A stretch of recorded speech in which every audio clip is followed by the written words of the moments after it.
The best journeys for me were the ones which I expected nothing from, and in this video I will tell you about one of them. In my childhood, my grandparents used to have a joke. When I was asking for something, they would say, "Whoa, cool, and we want to go to Canary Islands and lie on the beach." As you can guess, after that I get nothing. But I was really thinking, what is so special with these Canary Islands? And since I live in Spain and tickets cost me about 15 euros, I decided to find out what is so special with these islands. I just finished my editing of this video and I understood that I didn't give you enough context of what is going on actually. Me and my friends have some kind of tradition. When somebody will go to somewhere, to some interesting place or something, then we will meet in a Discord and this person will share the photos, tell stories, and then we will discuss it and blah blah blah blah blah. Basically this video is exactly this thing, but I will share stories and you will listen. And it was some kind of experimental for me because I was trying to speak live without any scripts that I wrote before, and I will be honest, it's a little bit complicated for me, and even now to tell all of that to you, it's really complicated. But I'm trying, I'm becoming better with it, and I think in the future it will be more comfortable for you to listen and more comfortable for me to record. Yes, and the place is not a secret, it's Tenerife, which is one of Canary Islands and also part of the Spain. And that's it, basically. I hope you will enjoy it. The first day started with an ocean. The biggest difference between sea and ocean is the color. This light blue color is just blew my mind. I really love it. The sound of it was so loud, and on 8th floor we were hearing it almost the same like if we would stand in front of it.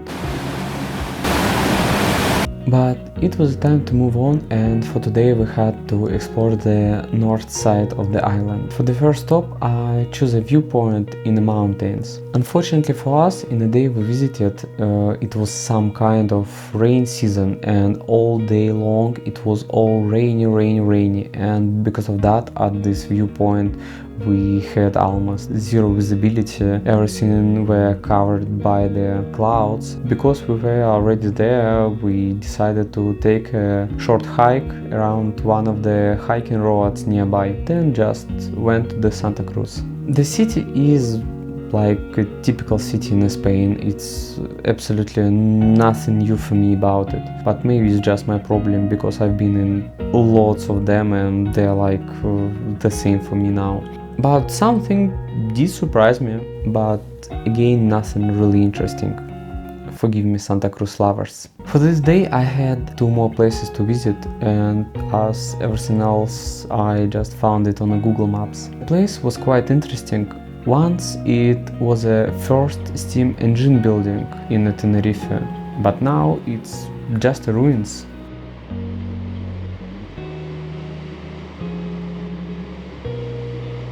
The last thing we wanted to see that day was a volcano, but halfway there we decided to turn back because we had less than half of a gas tank, and the Google led us by the really bad road for the car we were driving.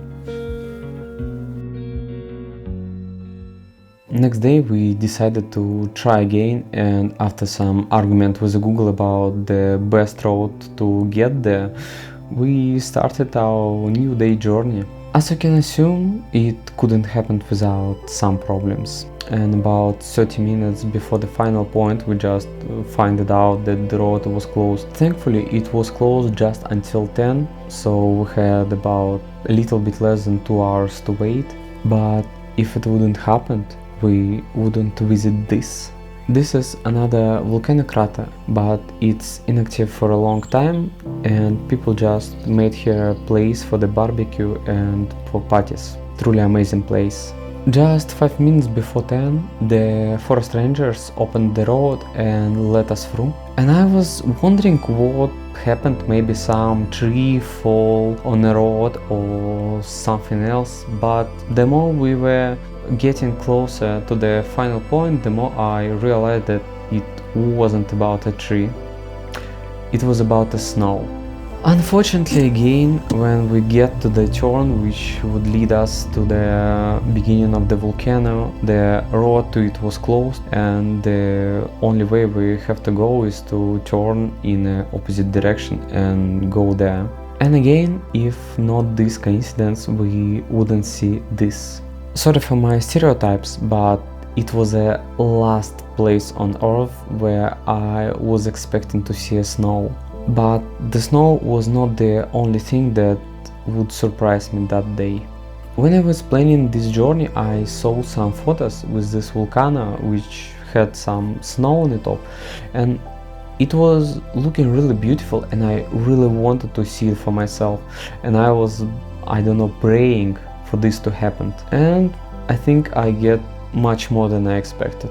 Unfortunately, the rest of the day wasn't so lucky as its beginning. We drove a few hours and then we were just stopped by the closed road, and we were so tired that we just decided to go home, take a rest, and we'll try to get to the volcano just by another road.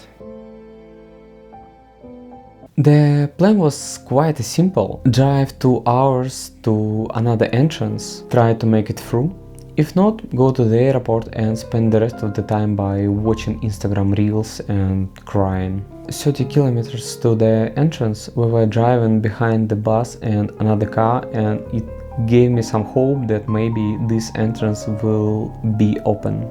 The bus was first to entrance, and my heart just stopped when I saw that the women were showing to the bus that they have to turn back and go because they will not let them through. But then when we came by the entrance, they just show us to go, and it's really hard to describe.